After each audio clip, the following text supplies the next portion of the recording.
بسم الله الحمد لله والصلاة والسلام على رسول الله وعلى آله وأصحابه وأتباعه ومن والاه أما بعد. عن أبي عبد الرحمن عبد الله بن مسعود رضي الله تعالى عنه قال: حدثنا رسول الله صلى الله عليه وسلم وهو الصادق المصدوق: إن أحدكم يجمع خلقه في بطن أمه 40 يوما نطفة ثم علقة مثل ذلك ثم يكون مضغة مثل ذلك ثم يرسل إليه الملك فينفخ فيه الروح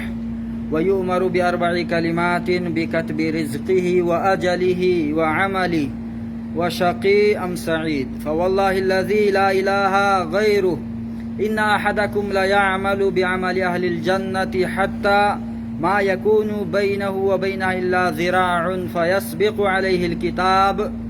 فيعمل بعمل أهل النار، وإن أحدكم ليعمل بعمل أهل النار حتى ما يكون بينه وبينها إلا ذراع فيسبق عليه الكتاب فيعمل بعمل أهل الجنة، رواه الإمام بخاری و مسلم۔ محترم سامعین کرام، دینی ملی بھائیو بزرگوں، ابھی میں نے آپ کے سامنے ایک حدیث جو بخاری مسلم کی روایت کردہ متفق علیہ حدیث ہے پیش کیا ہے۔ اسی کی تفسیر میں کچھ باتیں عرض کرنے کی کوشش کروں گا۔ اللہ رب العزت مجھے حق بات کہنے کی توفیق عطا فرمائے، ہم سب کو سنے سمجھنے اور عمل کی توفیق سے نوازے۔ اس حدیث کا راوی عبداللہ بن مسعود رضی اللہ تعالی عنہ ہے۔ ان کا بیان ہے کہ میں نے اللہ کے رسول صلی اللہ علیہ وسلم کو فرماتے ہوئے سنا، جبکہ آپ صلی اللہ علیہ وسلم سچے ہیں، جو فرماتے ہیں وہ برحق ہوتا ہے، اور آپ مصدوق ہیں کہ آپ کی تصدیق کی گئی ہے، کیونکہ آپ جو کچھ فرماتے ہیں وہ بذریعہ وحی فرماتے ہیں۔ اور ابن مسعود نے حدیث بیان کرنے سے پہلے نبی صلی اللہ علیہ وسلم کی تعریف و توصیف صادق اور مصدوق کہہ کر کے اس لیے کی ہے تاکہ سننے والے کو جو بات آ رہی ہے وہ سن کر کے کسی طرح کا شک و شبہ نہ ہو، کیونکہ جو بات آ رہی ہے وہ غیب سے تعلق رکھنے والی بات ہے۔ یہ نہ کسی عقل کے ذریعے معلوم کی جا سکتی ہے نہ تجربے کے ذریعے سے، بلکہ یہ محض غیب کی باتیں ہیں۔ اس لیے انہوں نے صادق اور مصدوق کہا کہ اللہ کے رسول جو کچھ فرماتے ہیں صادق ہیں آپ اور مصدوق ہیں، اس لیے نبی صلی اللہ علیہ وسلم کی جو بھی بات آ جائے، تمہاری عقل میں آئے نہ آئے، تمہارے تجربے سے ثابت ہو نہ ہو، ان باتوں کو مان لو، ان باتوں پر یقین کرو۔ اس کے بعد ابن مسعود کہتے ہیں کہ اللہ کے رسول کو میں نے یہ فرماتے ہوئے سنا: ان احدکم یجمع خلقہ فی بطن امہ 40 یوما نطفہ، کہ تم میں سے ہر ایک اپنی ماں کے پیٹ میں 40 دنوں تک نطفے کی شکل میں رہتا ہے، پھر اس کے بعد 40 دن تک علقہ یعنی جمے ہوئے خون کی شکل میں رہتا ہے، پھر اس کے بعد 40 دن تک مضغہ چبائے ہوئے گوشت کے ٹکڑے کی شکل میں رہتا ہے، پھر اس کے بعد ایک فرشتہ بھیجا جاتا ہے اور اللہ تعالیٰ بھیجتا ہے فرشتے کو، اور فرشتے کو 4 باتوں کے لکھنے کا حکم دیتا ہے۔ فرشتہ آ کر کے سب سے پہلے روح پھونکتا ہے بچے میں، اس جنین میں جو اب تک انسان کے حکم میں نہیں تھا، اس کے اندر جب 4 مہینے گزرتے ہیں تو فرشتہ آ کر کے روح پھونکتا ہے، اور فرشتے کو حکم دیا جاتا ہے 4 باتوں کے لکھنے کا: بِكَتْبِ رِزْقِهِ وَأَجَلِهِ وَعَمَلِهِ، اس بچے کی دنیاوی زندگی کس قدر لمبی ہوگی، کتنے سال ملیں گے، کتنے مہینے، کتنے دن، کتنے گھنٹے، کتنے منٹ، اس کی زندگی متعین کر دی جاتی ہے، اور اس کی روزی روٹی کتنا کمائے گا، کہاں سے کمائے گا، کہاں کہاں کمانے کے لیے جائے گا، کیا کام کرے گا، سب کچھ لکھ دیا جاتا ہے، اور اس کا عمل بھی کہ یہ کیا کرنے والا ہے، یہ اچھا عمل کرے گا، برا عمل کرے گا،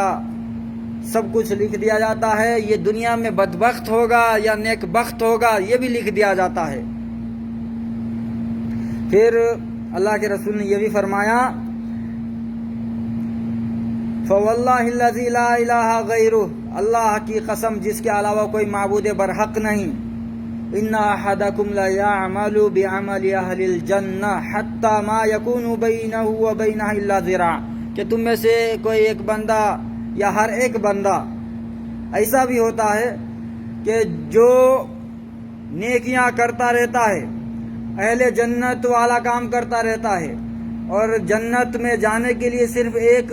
ذرا، ایک گز کا فاصلہ رہ گیا ہوتا ہے، یعنی کہ اس کی موت ایک دم قریب آ گئی ہوتی ہے کہ یہ مرے گا، بس ایک گز کا فاصلہ رہ گیا ہے۔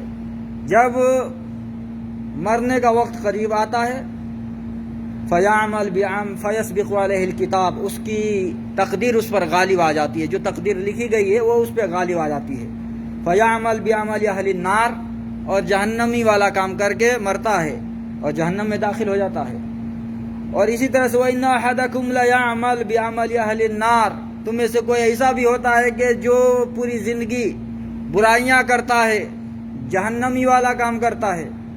یہاں تک کہ وہ جہنم میں داخل ہونے کے قریب ہو جاتا ہے، یا پھر اس کی موت ایک دم قریب ہو جاتی ہے، ایک گز کا فاصلہ رہ جاتا ہے اور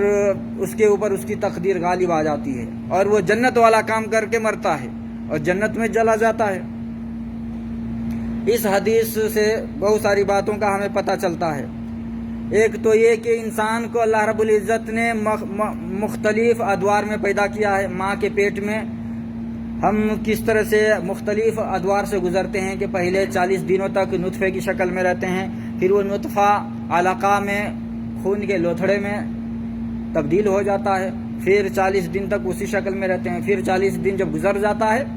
تو پھر ہم مضغے کی شکل میں، گوشت، چبائے ہوئے گوشت کی شکل اختیار کر لیتے ہیں، 40 دن تک اسی طرح سے رہتے ہیں۔ پھر جب 40 دن گزر جاتے ہیں، 4 مہینے پورے ہو جاتے ہیں، تو فرشتے کو بھیجا جاتا ہے اور اس میں روح پھونکنے کا حکم ہوتا ہے، تو بچے میں روح پھونک دیا جاتا ہے، وہ انسان کا حکم میں آ جاتا ہے۔ اس سے یہ بات معلوم ہوتی ہے کہ اگر کوئی بچہ 4 مہینے سے پہلے گر جائے ماں کے پیٹ سے، تو وہ بچہ کیونکہ انسان کے حکم میں نہیں ہے، تو نہ اس کو غسل دیا جائے گا، نہ کفن دیا جائے گا، نہ اس کی نماز جنازہ پڑھی جائے گی، اگر 4 مہینے سے پہلے بچہ گر جائے، جس کو سقطہ کہا جاتا ہے۔ اور اگر 4 مہینے کے گزرنے کے بعد گرے، 4 مہینے گزر گئے، تو اس کو انسان مانا جائے گا۔ 4 مہینے کے بعد اگر گرے، چاہے وہ